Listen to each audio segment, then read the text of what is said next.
apa kabar? Senang sekali saya Pipit Tawansari kembali bertemu dengan Anda di program hari ini Bilang Bicara Langsung. Pada Bicara Langsung edisi hari ini kita akan membahas sebuah problem yang ternyata tak pernah berakhir atau tak kunjung usai, yaitu problematika para nelayan. Dimana kalau kita ketahui ya sebenarnya pemirsa, untuk Provinsi Sulawesi Tengah sendiri 13 kabupaten kotanya itu sendiri 12 diantaranya memang memiliki potensi kelautan dan juga perikanan itu yang cukup besar. Namun ternyata di balik potensi yang besar tersebut masih ada banyak problem-problem utamanya bagi mereka para pelaku, yaitu nelayan. Dan untuk membahasnya tentang problematika nelayan di Bilang Bicara Langsung edisi hari ini ya, kita sudah bersama dengan narasumber kami. Di sini ada Kepala Dinas Kelautan dan Perikanan Provinsi Sulawesi Tengah, Bapak Muhammad Aris Lajubah. Halo Bapak, Assalamualaikum warahmatullahi wabarakatuh. Waalaikumsalam warahmatullahi wabarakatuh. Alhamdulillahirrahmanirrahim. Terima kasih Bapak atas kesempatannya Pak. Sama-sama. Sudah mau bergabung bersama kami. Kemudian yang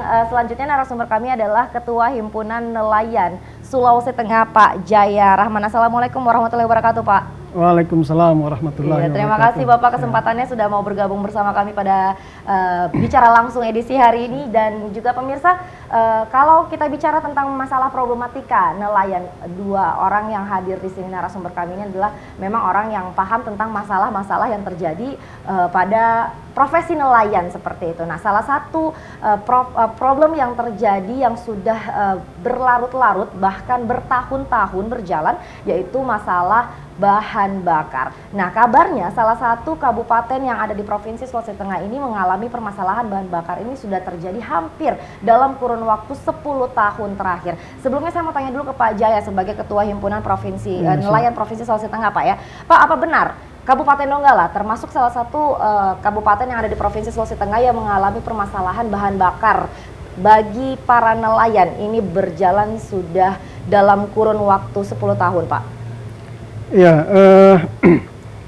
jadi memang dalam data kita itu 10 tahun terakhir. Cuma yang parahnya ini kan 5 tahun terakhir ini. Saya kira permasalahan terkait dengan penggunaan BBM, bahan bakar minyak ini, bukan hanya di Donggala, tapi hampir di seluruh kabupaten kota yang ada di Sulteng ini.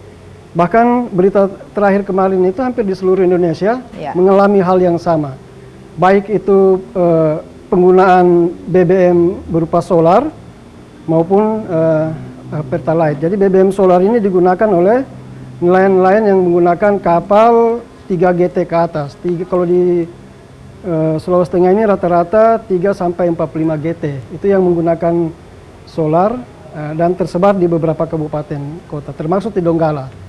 Nah, sementara yang menggunakan bahan bakar Pertalite, bensin, itu adalah nelayan-nelayan yang menggunakan perahu dengan tenaga penggerak mesin ketinting. Nah, itu mereka butuh sampai 3 sampai 4 liter per harinya untuk melaut. Nah, itu yang kemudian menjadi saya kira ini persoalan klasik, karena ya hampir 5 tahun terakhir ini dalam penelusuran kita juga bahwa di tahun 2017 sampai sekarang itu subsidi BBM untuk Provinsi Sulawesi Tengah itu tidak bergerak. Sementara armada terus meningkat, kemudian pertumbuhan sektor-sektor lainnya yang juga membutuhkan BBM itu terus meningkat. Nah, ini yang menjadi kendala, sehingga di beberapa kabupaten kota itu nelayan-nelayan yang menggunakan BBM itu cukup sulit untuk mendapatkan itu karena persoalan stok dan kesediaan BBM itu sendiri. Bahan bakar itu sendiri. Berarti memang benar Pak ya, dalam kurun waktu 10 terakhir yang terparah di 5 tahun terakhir ini permasalahan bahan bakar bagi para nelayan ini tidak kunjung usai. Saya ke Pak Kadis dulu. Pak Kadis, Pak Arif Lajubah, ini kenapa masalah klasik ini sampai sekarang tidak menemui titik temu ataupun jalan keluarnya, Pak? Iya. Yang pertama bahwa sebenarnya permasalahan ini hanya dua untuk nelayan kita. Yang pertama adalah musim paceklik ruaya ikan yang biasanya itu sesuai dengan bulan yang ada. Kemudian yang kedua adalah persoalan cuaca. cuaca ekstrim lain sebagainya, itu yang. Tapi sekarang ini sudah ditambah lagi satu gitu, PBM. Jadi bahan bakar bahan bakar minyak. Ya? Nah, bahan bakar minyak ini memang terus terang saja hampir semuanya juga mengalami persoalan-persoalan yang mendasar, kurang ketersediaan bahan bakar minyak itu. Yang pertama adalah kita harus pahami bahwa pertumbuhan nelayan kita, baik yang tradisional yang tanpa menggunakan mesin, itu sekarang ini sudah menggunakan semua mesin. Mesin berubah kecil, gitu ya Pak ya? Berubah, jadi yang dulu dayung sekarang sudah menggunakan mesin tempel ataupun mesin seperti sampaikan tadi, tempel atau jenis katinting maupun jenis tempel lainnya. Kemudian naik ke tingkatan mesin dalam yang sudah menggunakan solar. Jadi itu yang makin marak yang ada sekarang, baik itu yang untuk penangkapan tuna, cakalang dan sebagainya, maupun yang menggunakan fursain yang sekarang juga yang marak disebut dengan penggunaan penangkapan dengan cara kapal-kapal Pajeko misalnya, seperti itu. Itu menggunakan solar ataupun bahan bakar solar. Nah, kebutuhan mereka ini memang benar yang pertama dipicu oleh wilayah atau fishing ground mereka. Jadi misalnya daerah penangkapan mereka mungkin sudah bergerak lagi keluar. Lebih jauh begitu Pak ya? Sehingga memang terlepas daripada, memang mereka punya aturan juga. Dan memang aturannya normatifnya dia harus di atas 4 mil laut. Nah, itu harus menangkap itu. Dulu mungkin, sekarang mungkin sudah di atas 10 mil laut. Nah, itu lagi bahkan lebih daripada itu. Itu yang menyebabkan. Sehingga kebutuhan solar mereka ini semakin banyak. Nah, dengan kondisi sekarang nelayan kita adalah dia kalau mendapatkan subsidi atau bahan bakar bersubsidi, ya alhamdulillah dia dapat. Tapi untuk mendapatkan cadangan lagi untuk lebih jauh, dia harus menambah dengan misalnya Dexlite ataupun tambahan bahan bakar minyak yang lain atau Pertamina Dex dan sebagainya. Ini untuk menjaga jangan sampai mereka kehabisan bahan bakar di laut. Apa akibatnya? Harga ikan juga ikut melambung Pak ya? Dia ikut naik. Iya. Nah, kalau dia naik, kebutuhan masyarakat Sulawesi Tengah ini maupun daerah lain itu adalah di ikan laut. Kebutuhan seperti itu akan juga dengan harga naik, kebutuhan juga melimpah, kebutuhan juga tinggi, harga ikan naik ya larinya ke inflasi. Nah, itulah yang ada siklus perputarannya jadinya sudah Pak ya? Seperti itu. Nah, olehnya itu kalau dari kami tentunya hal-hal yang seperti begini ini yang paling utama adalah tetap memberikan informasi kepada para pengambil kebijakan khususnya ke pihak Pertamina, sedianya ini menambah kuota untuk para nelayan kita. Gitu. Pak Arief, saya potong Pak Arief. Pak Arief bicara masalah kuota, berarti sejauh ini ada kuota yang disuplai oleh pihak Pertamina atau distribusi bahan bakarnya sendiri kepada para nelayan ini sendiri? Iya. Itu ada. Untuk sejauh ini sampai setiap tahun atau per bulan hitungannya Pak, itu untuk di Provinsi Sulawesi Tengah berapa jumlah kuotanya? Kalau kuota ataupun yang diberikan oleh Pertamina itu hanya kurang lebih 95 ton untuk se-Sulawesi Tengah. Dibagi berarti Pak ya? Donggala itu kalau tidak salah kurang lebih 40 ton per bulan. Jadi per minggu itu hanya 8 ton, 5 kali pengisian itu hanya 40 ton.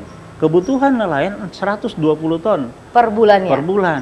Nah, tersuplai itu hanya kurang lebih hanya 30%, 70% ini bagaimana? Begitu juga di Pagimana gitu kan, di wilayah PPI kita di Pagi. Saya bicara yang ada pelabuhan perikanan dalam penguasaan kita. Oke, SPDN-nya Pak ya, yang memiliki SPDN. Yang punya SPDN. Kemudian juga di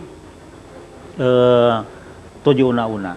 Nah, sekarang ada beberapa pihak pengusaha ataupun yang berbadan usaha, apa itu koperasi maupun badan yang berbadan, meminta rekomendasi kepada Dinas Kelautan dan Perikanan Provinsi Sulawesi Tengah untuk membuat semacam SPDN di lokasi-lokasi baik itu di PPI maupun lokasi mereka sendiri yang ada di kabupaten. Dan itu kurang lebih sudah 4 atau 5 kami rekomendir Tapi sampai dengan saat ini baru ada tahapan penyiapan surat-surat ke BPH Migas. Berarti sejauh ini Pak untuk SPDN sendiri di Provinsi Sulawesi Tengah ada berapa? 3? Yang jalan ada dalam pelabuhan perikanan. Ya, yang di PPI-nya ya? Yang di BPI-nya kita. Yang lainnya itu ada dulu yang disebut dengan program pemberdayaan ekonomi masyarakat pesisir. Itu terjadi kemandekan, mungkin ada di Donggala, ada di Parigi Motong, Palu. Itu kemudian Kota Palu juga. Kota Palu juga ada, termasuk. gitu. Okay. Itu sempat maksudnya sempat macet, ada, kemudian tidak beroperasi di Kabupaten kembali ya. Poso juga ada satu. Gitu. Berarti sekarang yang aktif ada di Donggala, Pagimana dan Tojo Nauna. Berarti 3 wilayah ini yang ada juga SPDN. Donggala dalam penguasaan Dinas Perikanan Donggala, tapi di wilayah Pantai Barat. Oke. Ya, seperti itu. Nah, saya ke Pak Jaya dulu nih. Pak Jaya, kan tadi dikabarkan memang ada kuota yang telah disuplai oleh pihak distributor bahan bakar, yaitu dari Pertamina sejumlah 40 ton untuk di wilayah Donggala sendiri. Sementara Kota Palu tidak ada Pak ya? Tidak ada suplai sama sekali ya, karena tidak memiliki SPDN, atau pernah ada namun tidak beroperasi. Nah, sejauh ini untuk pemenuhan kuota kekurangan dari SPDN tersebut atau yang telah didistribusikan oleh pihak Pertamina, ini apa yang dilakukan teman-teman nelayan Pak? Ya, jadi untuk nelayan yang menggunakan Pertalite ya, di Palu misalnya ya, saya kasih contoh kecil di Palu saja, ada sekitar 400-an lebih. Itu mereka untuk mensiasati untuk mendapatkan BBM itu ngambilnya di SPBU. Nah, di SPBU ini kan dilarang menggunakan jergen. Betul. Palu ya. Iya. Nah, bukan di Palu Pak, tapi semua hampir di semua Indonesia, kan kebijakannya seperti itu. Nah, caranya seperti apa ya?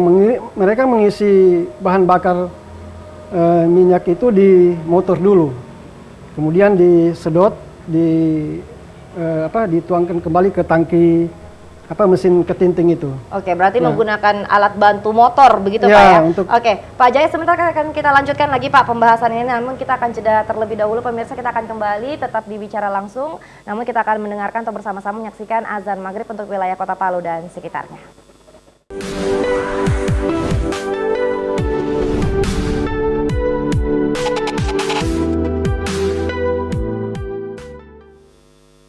Terima kasih pemirsa, Anda masih setia bersama kami di program Bilang Bicara Langsung edisi hari ini, yang kita mengangkat tema tentang problematika nelayan yang ada di Provinsi Sulawesi Tengah. Dan untuk edisi hari ini juga tadi saya sudah bersama dengan 2 orang narasumber saya, yaitu Pak Muhammad Arif Lacuba yang merupakan Kepala Dinas Kelautan dan Perikanan Provinsi Sulawesi Tengah, dan juga Pak Jaya Rahman yang merupakan Ketua Himpunan Nelayan Provinsi Sulawesi Tengah, dan juga sudah bergabung bersama kita untuk edisi hari ini di Bilang Bicara Langsung ada Pak Muhaimin Yunus Hadi yang merupakan anggota Komisi 3 DPRD Provinsi Sulawesi Tengah. Assalamualaikum warahmatullahi wabarakatuh Bapak. Waalaikumsalam warahmatullahi wabarakatuh. Ya, terima kasih Bapak atas kesempatannya ini, Bapak sudah menyempatkan hadir ya. Tadi kita sudah sempat berdiskusi seputar problematika nelayan yang ada Provinsi Sulawesi Tengah. Tadi juga saya sudah sempat bahas dengan Pak Jaya. Tadi kita membahas tentang contoh kecil yang nelayan yang ada di Kota Palu ketika tidak bisa mendapatkan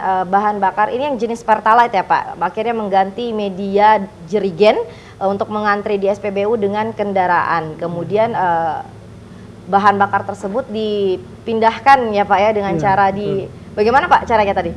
Ya, jadi begini, ketika mereka sampai di SPBU itu mereka isi bensin, kemudian nanti setelah ke pangkalan itu dipindahkan dari motor ke tangki. Nah, ini saya kira proses ini menurut saya cukup berbahaya untuk kesehatan. Kalau misalnya 200 kali saja dia lakukan itu, ya jelas akan mempengaruhi kesehatan. Dan memang faktanya di lapangan itu nelayan kita banyak yang sakit paru-paru. Nah, ini yang kemudian menjadi kegelisahan di tingkat nelayan sendiri. Olehnya itu keinginan kita adalah kemudian bagaimana kemudian pemerintah itu bisa memberikan semacam rekomendasi kepada nelayan, misalnya dari rekomendasi dari dinas atau lurah, yang kemudian bisa mewajibkan mereka mendapatkan pengisian BBM itu dengan menggunakan jergen. Jadi dengan berdasarkan selembar surat itu Pak ya, bisa membawa jergen yang artinya tidak menggunakan media kendaraan atau motor untuk mendapatkan bahan bakar tersebut supaya tidak berpengaruh bagi kesehatan gitu Pak Jaya ya? Betul. Oke, itu berarti aspirasi nelayan terkhusus Kota Palu? Iya, saya kira bukan cuma Kota Palu semuanya, karena ini persoalan jergen ini kan kebijakannya kebijakan nasional. Kan di Sulteng juga hampir semua itu Pertamina jelas terpampang itu pengisian dengan jergen itu tidak dibenarkan, ya? Tidak dibolehkan. Nah yang kedua keinginan kita juga ada semacam SPDN atau Pertamini lah yang khusus didirikan untuk nelayan di kantong-kantong produksi.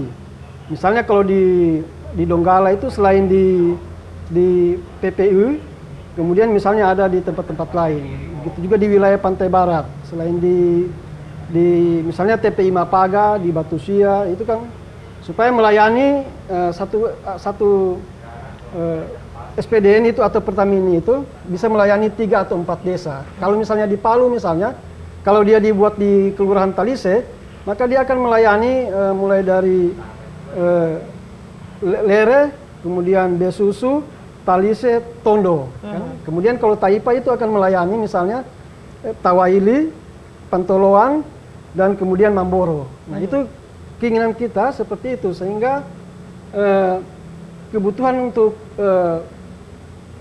BBM ini bisa merata dirasakan oleh nelayan. Saya pikir ada Komisi 3 ini bisa membantu kita melakukan. Bisa membantu, betul. Oke, kebetulan Pak Muhaimin yang merupakan anggota Komisi 3 DPRD Provinsi Sulawesi Tengah, Pak. Tadi kita sudah sempat berdiskusi. Bapak ini merupakan wakil rakyat, ibaratnya yang akan menyampaikan aspirasi dari masyarakat maupun pemerintah.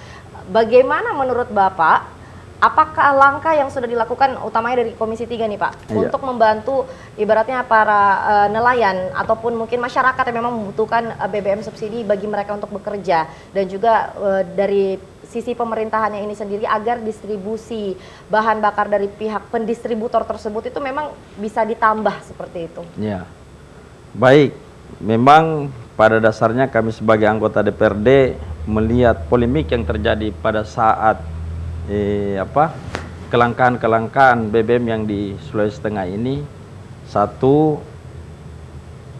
beberapa kali kami rapat dengar pendapat dengan Pertamina, memang kuota itu memang agak dikasih kurang. Nah, itu satu, ada pengurangan kalau di Provinsi Sulawesi Tengah. Dan kemudian kedua juga dari bentuk pengawasan itu yang sering terjadinya kebocoran, artinya karena kebanyakan juga kami selaku anggota DPRD Provinsi Sulawesi Tengah ada beberapa kali RDP penyampaian aspirasi masyarakat tentang BBM yang sering langka, itu diakibatkan salah satunya ya dari maraknya juga pertambangan, sehingga juga adanya selisih yang sangat signifikan. Nah, ini lagi-lagi dari bentuk pengawasan daripada Pertamina. Kami juga sudah ke Jakarta melalui PP Migas. Beliau juga menyampaikan bahwa akan juga bersedia untuk menambah kuota di Sulawesi Tengah. Yang tadinya ada pengurangan, insya Allah memang janjinya mereka itu 2023 akan ditambah untuk memenuhi kapasitas daripada kelancaran daripada semua, bukan cuma di aspek dari nelayan tapi ada juga petani. Petani juga kan menggunakan. Berarti itu BBM subsidi gitu ya Pak ya? Iya, BBM subsidi. Memang khusus untuk ibaratnya kayak nelayan, petani dan lain sebagainya. Tapi boleh tahu Pak, misalnya adakah alasan yang pernah diutarakan dari pihak Pertamina mengapa akhirnya sampai ada pengurangan untuk Provinsi Sulawesi Tengah sendiri? Itu yang terjadi pada saat kami menanyakan itu, memang di pusat sendiri yang mengurangi jatah itu. Dianggap Provinsi Sulawesi Tengah itu kebanyakan, padahal di sini terjadinya pengurangan sebenarnya. Itulah kami perjuangkan selama ini, tapi alhamdulillah ada titik temu dengan PP Migas. Beliau menyampaikan akan memberikan kuota yang cukup. Dan kemudian Pertamina ada kelangkaan di SPBU yang kita lihat kemarin itu kan kami genjot juga, macetnya sampai itu kami juga melaksanakan RDP juga sehingga melepas semua artinya pagi siang malam harus di drop. Karena ketakutannya masyarakat kan ada dulu bahwa BBM akan naik apa. Nah, ini juga mempengaruhi pada saat kenaikan BBM itu. Nah, sehingga kami berinisiatif dengan Komisi 3 lalu untuk itu mengejut agar penyuplaian daripada jangan berhenti cuma siang, tapi sampai malam. Nah, itu kan terbukti pagi siang malam mereka drop itu dia. Oke. Nah, Berarti ada upaya yang memang sudah dilakukan dari Komisi 3 Pak ya, untuk ibaratnya dari RDP tersebut apa yang disampaikan dari nelayan ataupun petani tersebut untuk disampaikan kembali dari pihak Pertamina seperti itu Pak ya. Oke, tadi yang keinginan kedua dari Pak Jaya mewakili teman-teman nelayan yaitu adanya surat rekomendasi. Ini saya ke Pak Arief berarti ini. Rekomendasi yang ditujukan bagi para nelayan, entah itu mungkin dari turunan gitu ya Pak ya, turunan dari Dinas Kelautan dan Perikanan kemudian diteruskan kepada seluruh Dinas Kelautan dan Perikanan yang ada di kabupaten kota Pak, agar memang nelayan ini mungkin bisa mendapatkan hak spesial begitu ketika mengantri bahan bakar di Pertamina. Sudahkah dilakukan? Iya, yang sebenarnya ini tanpa harus dari kami. Ini sudah memang aturan main yang dibuat oleh pihak Pertamina bahwa itu harus direkomandir oleh teman-teman di kabupaten. Oke. Dan ini sudah dilakukan oleh teman-teman di kabupaten untuk memberikan rekomendasi terhadap para nelayan kita yang mendapatkan bahan bakar minyak bersubsidi yang ada di SPBU. Tentunya memang ini adu cepat. Siapa cepat dia dapat gitu ya? Cepat dia dapat. Biasanya nelayan sudah membawa, tiba-tiba bahan bakarnya habis. Nah, ini yang tentunya problemnya di situ. Nah, berarti kuotanya kurang. Atau kuotanya belum cukup. Nah, seperti itu. Langkah selanjutnya oleh Dinas Provinsi adalah ini mensupporting para koperasi, para pengusaha lokal, kiranya berkenan untuk menginvestasikan, membuka beberapa SPDN ataupun SPBU nelayan. Nah, Batu Surya itu ada salah sudah direkomandir, kemudian di Toli-Toli juga sudah direkomandir pengusahanya, di Poso untuk di PPI sudah direkomandir. Sekarang tinggal para pengusaha pihak ketiga itu yang berhubungan dengan pihak Pertamina. Surat dari Kementerian Kelautan hasil rekomendasi dari kami itu sudah keluar juga. Nah, jadi tinggal pengusaha ini dengan pihak Pertamina atau BPH Migas berkomunikasi. Spesifikasi model bagaimana yang diinginkan oleh Pertamina untuk satu SPBU nelayan yang ada di tempat yang mereka butuhkan itu. Nah, itu kira-kira tentunya terlepas daripada itu ada beberapa juga kuota-kuota di pelabuhan-pelabuhan perikanan itu juga perlu ditambah. Jadi solusi ini yang sudah kita lakukan, yang mudah-mudahan rekomendasi kita itu yang kurang lebih sudah 5-6 itu yang mudah-mudahan itu sudah secepatnya terrealisasi Pak ya? Terrealisasi. Itu ini pun untuk tergantung SPDN dari ya Pak ya? Iya, SPDN. Tergantung daripada kebutuhan kemampuan pengusaha yang diberikan syarat oleh pihak Pertamina. Oke, saya tertarik dengan dua yang dijabarkan sama Pak Arief. Pertama tadi Pak Arief mengatakan bahwa rekomendasi yang diinginkan oleh nelayan Kota Palu itu sudah berjalan di kabupaten dan bukan dari pihak Dinas Kelautan dan Perikanan yang memberikan. Nah, terus dari siapa Pak? Maksudnya bukan dari provinsi. Bukan dari provinsi begitu ya? Bukan dari provinsi tapi dari kabupaten yang sudah memberikan. Berarti tetap dari dinasnya? Tetap dari dinas terkait. Dari dinas juga. Dan juga kalau yang jauh misalnya dari dinas itu boleh pemerintah desa yang mengeluarkan. Jadi itu tergantung daripada masing-masing wilayah yang mempercayai daripada rekomendasi itu. Seperti itu. Berarti tidak harus dari gitu. Dari dinas terkait gitu Pak ya untuk para nelayan untuk mendapatkan bahan bakar bersubsidi ini sendiri. Gitu. Nah, yang kedua tadi yang menarik adalah Bapak katakan bahwa sudah ada beberapa rekomendasi yang dikeluarkan dari Dinas Kelautan dan Perikanan untuk SPDN ini sendiri. Berarti memang SPDN ini tidak dikelola oleh pemerintah Pak ya? Tidak bisa dikelola oleh pihak pemerintah. Itu harus pihak swasta, koperasi ataupun yang berbadan hukum perusahaan. Tidak boleh yayasan. Nah, jadi itu saja. Jadi inilah yang disyaratkan oleh pihak Pertamina. Jadi kelanjutannya spesifikasi, modelnya segala macam, besar tangkinya dan sebagainya, ya kan, noselnya itu harus spesifikasi sesuai dengan syarat yang diberikan oleh Pertamina. Oke, berarti Bapak memberikan rekomendasi dari pihak Pertamina, kemudian memberikan syarat. Ini nih syarat-syaratnya Iya, jika betul. ingin mendirikan SPBN Iya. begitu.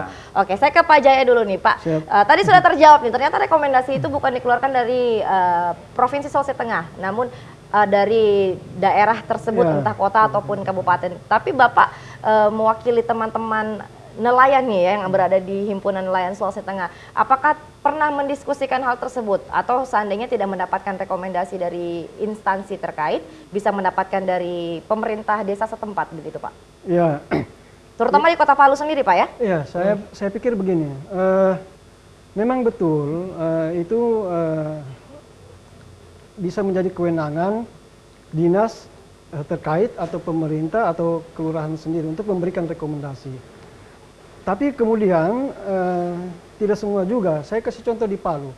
Palu itu sudah kemarin beberapa kasus, itu teman-teman nelayan itu bawa kartu kusuka, surat keterangan nelayan.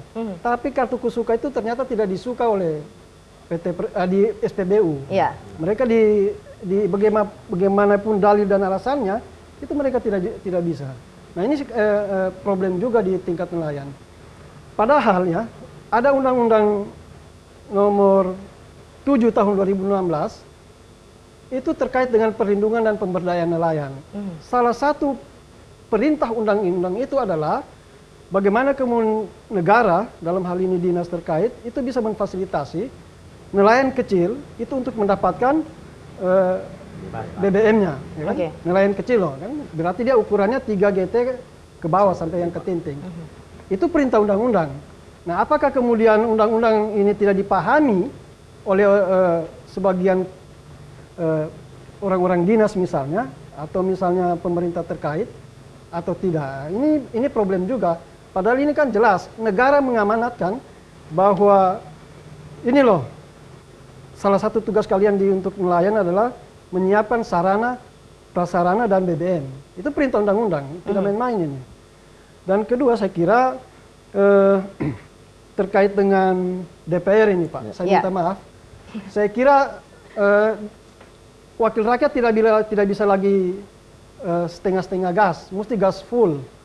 Karena dari 5 tahun terakhir BBM di kita ini tidak pernah ada ketambahan. Berarti Dari ini sudah 40 ton ini sudah bertahun-tahun berjalan Pak ya? Iya. Itu cuma baru satu tempat. Oh, Itu yang baru satu di tempat. Donggala ini. Donggala, Oke. Ini kan persoalan kan, kalau kemudian perkembangan motorisasi ya, jadi dari dayung menjadi yang bermesin, kemudian banyaknya bantuan, ya, yang 3 GT ke atas itu hampir ratusan dia turun. Terus bertambah ini aktivitas nelayan di ini kan, ditambah lagi dengan misalnya tumbuh suburnya pertambangan di Palu, ya kan? Saya survei kita ini ya, di setiap bulannya itu hampir ada 100 ton yang juga digunakan oleh perusahaan-perusahaan pertambangan di wilayah situ. Ya. Ya kan? Ada juga yang menggunakan BBM itu misalnya sampai 8-14 ton per hari misalnya kan, ini juga menjadi pemicu bagaimana kemudian nelayan ini berkompetisi untuk mendapatkan Bahan bakar ya? bahan bakar ini. 5 tahun ini antrian terus. Kita bisa lihat pemandangan itu. Nah, patut diduga ada orang yang bermain di ini, patut diduga itu. Sehingga ya kembali lagi DPR harus melakukan kerja-kerja ekstra dalam hal ini. Oke, Pak Muhaimin saya kasih kesempatan Pak, mungkin untuk menjawab apa yang dikeluhkan sama Pak Jaya langsung Pak. Memang itu tidak bisa kita pungkiri bahwa memang ada oknum, artinya institusi tapi oknum yang melakukan itu hasil dari bentuk pengawasan kami selama ini. Karena kenapa kami sampaikan itu? Karena dari beberapa pertambangan yang berada di Sulawesi Tengah ini, kebanyakan mereka juga banyak mengilegalkan, mengambil daripada SPBU tersebut, digiring ke perusahaan-perusahaan misalnya pertambangan nikel di Morowali, pertambangan yang sudah jalan, itu kebanyakan seperti itu. Artinya itu bentuk pengawasan kami. Sehingga Gakum dalam hal ini sudah beberapa kali kami mengundang untuk mengantisipasi ini supaya jangan terjadinya kebocoran-kebocoran itu di pandangan. Ini kan saya rasa bukan rahasia umum lagi sebenarnya. Oke. Sehingga kami mengeluarkan juga rekomendasi baru-baru. Sebenarnya ada juga kami menyampaikan di Kejati bahwa Undang-Undang Nomor 22 tahun 2021 itu tidak pernah diterapkan di Sulawesi Tengah. Minta maaf. Karena ini memang saya melihat seperti itu. Ini fakta. Fakta yang kita lihat secara nyata, secara ya lebih baik saya sampaikan ini karena ini kan bukan rahasia umum lagi. Cuman bukti-bukti itu memang ya kalau di Poso itu sudah terlihat secara nyata dia. Kalau ini di daerah kami, kan saya daerah pemilihan itu Poso, Tojonauna, Morowali Utara. Ini seringnya terjadi seperti ini. Baik. Nah, tadi yang diinginkan oleh Ketua Himpunan Nelayan Sulawesi Tengah diminta untuk anggota Komisi 3 yang sekarang hadir di Pak Muhaimin untuk tidak gas setengah-setengah. Maksudnya 40 ton atau tadi 95 ton Pak ya total untuk distribusi BBM bersubsidi di Sulawesi Tengah sendiri per bulannya itu bagaimana bisa bertambah? Mungkin dalam jangka waktu 2 atau 3 tahun yang akan datang begitu Pak. Jadi memang nelayan ini kayaknya tadi untuk data sendiri tadi Pak Arief sempat melihatkan kepada saya bahwa ada 500-an ton bahkan kekurangan untuk di Provinsi Sulawesi Tengah ini sendiri. Lebih banyak kurangnya daripada yang disuplai Pak. Iya, justru itu saya bilang kan dari awal bahwa memang dari pengurangan itu alhamdulillah kami ke PP Migas itu akan ditambah ke Pertamina. Beberapa kali juga kami kepada Pertamina di Provinsi Sulawesi Tengah di sini, mereka siap untuk menambah itu. Tapi kan kami sudah bermohon.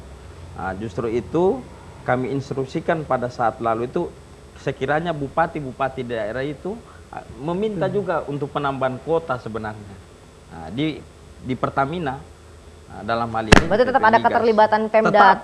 Tetap karena instrumen daripada Undang-Undang Nomor 22 itu ya memang daerah yang harus meminta. Meminta itu untuk penambahan kuota. Tidak cuma di kami, tapi ada kerjasama memang antara sinergi antara kabupaten kota ke provinsi seperti itu. Karena kami adalah perpanjangan tangan daripada pusat. Tapi telah dijanjikan Pak ya? Iya sudah. Realisasinya itu realisasinya apakah ini segera akan segera ya? Berarti sudah ada angin segar begitu ya untuk ibaratnya para nelayan ataupun juga para petani yang mungkin akan menggunakan bahan bakar justru subsidi itu kan ini. dia terlihat di SPBU sekarang ini tidak lagi seperti yang dulu. Ini kan ini kan sudah agak lowong dan kita mengisi BBM, kita mengisi ini kan itu pertanda bahwa memang kuota itu dipenuhi dan saya kira kalau baiknya penambahan itu bukan semata-mata hanya di SPBU umum ya Pak ya, tapi juga pembuatan untuk di SPDN di PPI itu juga diberikan ketambahan karena macam Donggala yang kebutuhan 120 ton per bulan itu cuma 40 ton yang terrealisasi. Jadi ada 80 ada 80 ton yang belum di itu. Sementara nelayan kita itu kapal-kapal Fursain penangkapan tuna itu ratusan yang ada di Donggala membutuhkan 300 lebih Pak. 300 berapa Pak? 325. Kalau yang tuna yang batasan 5 5 sampai 5 gross tonnage itu 300-an lebih. Kalau Fursain itu lebih daripada 20 unit. 24 sana. Kalau tidak salah ya seperti itu besarannya. Itu baru yang ada mangkal di PPI, belum lagi yang ada di Pantai Barat. Nah, itu juga banyak juga di sana. Jadi memang sangat dibutuhkan oleh para nelayan kita. Makanya kami berharap bahwa ya mudah-mudahan ada yang mau berinvestasi untuk itu gitu dan dia juga tahu jalannya bagaimana harus dengan bergaining dengan pihak Pertamina untuk membuka SPDN atau SPBU untuk nelayan, apalagi untuk hal yang berkaitan dengan kebutuhan mesin tempel, mesin katinting, pertalite ini juga sangat dibutuhkan. Itulah makanya itu tempat-tempat tadi yang telah kami rekomendasi kepada pengusahanya untuk mengurus rekomendasi kementerian dan itu yang sudah diberikan ke pihak Pertamina. Nah, tinggal mereka yang eksekusi gitu ya Pak ya? di lapangan Oke. karena memang syarat-syarat membangun SPDN, syarat-syarat membangun SPBU itu ada di Pertamina. Itu 5 rekomendasi yang telah dikeluarkan Pak, itu di wilayah mana saja Pak? Kabupaten Poso 1, di Poso Kota 1, kemudian di di ini wilayah Donggala 1, Toli-Toli kalau tidak salah 1, Tojo Una-Una 1, kemudian wilayah di Banggai kalau tidak salah juga 1, PPI Mato juga 1. Berarti Jadi Palu masih sudah belum 5. ada juga Pak ya? Karena memang pengusahanya belum ada yang bermau. Oh, kira-kira apa tuh Pak masalahnya sampai tidak ada pengusaha yang mungkin ingin mengajukan untuk menjadi pihak ketiga pembuatan SPDN ini Pak? Saya kira ini kan tergantung dari masing-masing yang dari yang bersangkutan gitu. Yang pertama mungkin dilihat adalah lokasinya yang terbaik itu di mana. Tapi kalau ada TPI di Palu yang milik Palu itu lokasinya sebenarnya itu tinggal sebenarnya kalau ada pengusaha yang mau tinggal kerjasama dengan pemerintah kota gitu kan. Misalnya kerjasama sewa lokasi dan sebagainya dan di PPI Donggala itu bukan milik pengusaha itu milik pemerintah daerah. Wilayahnya, tanahnya Wilayah gitu ya? tanahnya itu kerjasama sewa dengan pemerintah Provinsi Sulawesi dalam hal ini Dinas Kelautan dan Perikanan. Poso juga begitu. PPI Mato juga, bagaimana juga seperti itu. Berarti pemerintah itu sekedar ibaratnya menyiapkan lahan pakai begitu Pak ya? Lahan, iya. Oke. Kalau memang berkenan silakan gunakan, tapi itu berganding dengan pihak pemerintah kota yang ada di TPI misalnya di Mamboro, yang ada kalau di PPI. atau bukan iya terus TPI di TPI apa yang TPI yang di sini, TPI yang di Kampung Lere Iya. atau di mana itu kan yang seperti itu. Jadi tergantung daripada masing-masing daerah ataupun pemilik fasilitas itu. Saya kira seperti itu. Pak Jaya pernah menyampaikan itu kepada pemerintah kota sendiri? Iya, sering itu. Nah, cuma memang lagi-lagi kendalanya adalah kemudian pemahaman dan kebijakan terkait dengan pendirian atau pengaktifkan kembali SPDN ini. Kan saya kira niat dari saya melihat niat untuk membangun kembali itu tidak ada. Padahal fasilitasnya ada di Taipa itu. Ini kan problem. Nah, saya berpikir juga begini, kalau kemudian SPBU ini kita tumbuhkan di sana sini, tapi kemudian tidak barengi dengan penambahan kuota BBM, nah ini juga sama dengan bohong. Oke. Oleh karena itu saya kira saran saya, rekomendasi di forum di pertemuan kita hari ini adalah bagaimana kemudian Komisi 3 itu melakukan RDP khusus BBM nelayan. Oke, Dengan khusus Pertamina. BBM lain. Iya. Itu berarti menjadi ibaratnya apa yang menjadi keinginan mewakili seluruh nelayan yang ada di Sulawesi Tengah gitu Pak ya? Iya. Oke, saya ke Pak Muhaimin untuk closing statementnya Bapak. Apa yang mungkin Bapak ingin terkait dengan keinginan para nelayan ini Pak? Jadi kami sebagai anggota DPRD juga ya, memang akan kami support ketika ada masyarakat yang berkeinginan untuk itu. Jadi siapapun itu kan lembaga masyarakat, itu kan untuk menyampaikan aspirasi kan juga jelas di situ. Dan kemudian tidak lupa juga kami akan bekerja sama dengan Komisi 2, yaitu terkait domainnya. Nah, kan kami terkait dengan Pertaminanya. Oke. Nah, sehingga ke depan kami akan satukan persepsi ini dengan melalui pertemuan ini yang kita siasati ini, sehingga nanti ke depan itu bisa menjadi referensi kami untuk menjadi bahan pertimbangan diskusi kami di DPRD Provinsi Sulawesi Tengah. Komisi. Nah, sehingga nanti ke depan kami mohon juga ketika kalau RDP ya ada surat resmi untuk bisa memanggil dari pihak Pertamina dan kemudian juga dari stakeholder yang Agar bisa duduk Ya, bersama dan- Pak ya. itu. Memang betul masalah ini diselesaikan Harus. saat RDP tersebut ya. harus. Oke, baik. Pak Arief, apa mungkin yang ingin disampaikan Pak sebagai Kepala Dinas Perikanan dan Kelautan Provinsi Sulawesi Tengah ini terkait problematika yang ada pada nelayan di Provinsi Sulawesi Tengah? Iya, yang pertama buat saya yang telah direkomendasikan oleh dinas maupun Kementerian Kelautan dan Perikanan para pengusaha itu yang akan membangun SPDN ataupun SPBU sesegera mungkin. Ya. Dan syarat-syarat itu juga pihak Pertamina untuk bisa mempercepat juga terhadap pembangunan itu. Poso itu sebenarnya sudah siap. Sudah ready berarti Sudah Pak? ready, tapi penilaian Pertamina saya kurang tahu apalagi gitu kan. Nah, kemudian juga ada beberapa tempat. Kemudian yang selanjutnya tentunya kuota yang belum cukup ya sebaiknya ditambah ya, seperti itu. Kemudian tentunya juga terhadap masyarakat nelayan kita ya tentunya fishing ground juga perlu dipertimbangkan, dilihat. Bahkan kami juga turut membantu di dalam rangka untuk smart fishing uji coba, dan tentunya juga ini harus bisa dimanfaatkan yang baik oleh pihak masyarakat. Saya kira itu. Berarti memang Bapak juga terus mensupport untuk para nelayan supaya apa yang memang menjadi keinginan mereka juga terpenuhi ya. Sebagai pihak pemerintah daerah tentunya ya, dan juga dari Komisi 3 sendiri terus akan melakukan apa yang memang menjadi pekerjaan seorang wakil rakyat, menaungi dari kedua belah pihak ya, agar memang untuk kemajuan tentunya. Dan Pak Jaya, mungkin terakhir ada yang ingin disampaikan mungkin kepada seluruh teman-teman nelayan yang ada di Provinsi Sulawesi Tengah. Ya, saya pikir begini, tujuan negara ini didirikan kan hanya ada 3. Bertindak adil terhadap rakyatnya, mencerdaskan kehidupannya, dan ketiga adalah mensejahterakannya.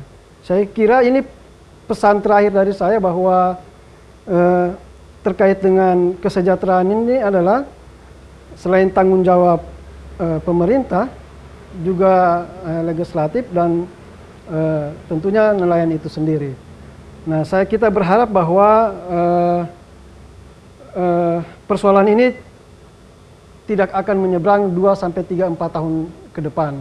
Nah, olehnya saya kira perlu adanya kesamaan langkah antara nelayan, kemudian dinas, DPR-nya sendiri untuk mengantisipasi ini, saya kira itu. Oke, baik. Saya ucapkan terima kasih sekali kepada 3 orang narasumber saya, Bapak Muhammad Arif Lacuba, Kepala Dinas Kelautan dan Perikanan Provinsi Sulawesi Tengah, Pak. Terima kasih, Pak Muhaimin Yunus Hadi juga anggota Komisi 3 DPRD Provinsi Sulawesi Tengah, dan juga Pak Jaya Rahman, Ketua Himpunan Nelayan Sulawesi Tengah. Semoga apa yang kita perbincangkan pada malam hari ini di Bilang Bicara Langsung ini bisa mendapatkan jalan keluar ya dari masalah yang memang sudah berlarut-larut. Dan pemirsa, memang sejatinya memajukan suatu daerah itu kita harus bergerak bersama-sama. Terlebih kita mulai dari di lautan dan berakhir di daratan, agar apa yang kita tuju, arah yang kita inginkan itu memang bisa bersama-sama tentunya untuk satu kemajuan provinsi kita, Provinsi Sulawesi Tengah.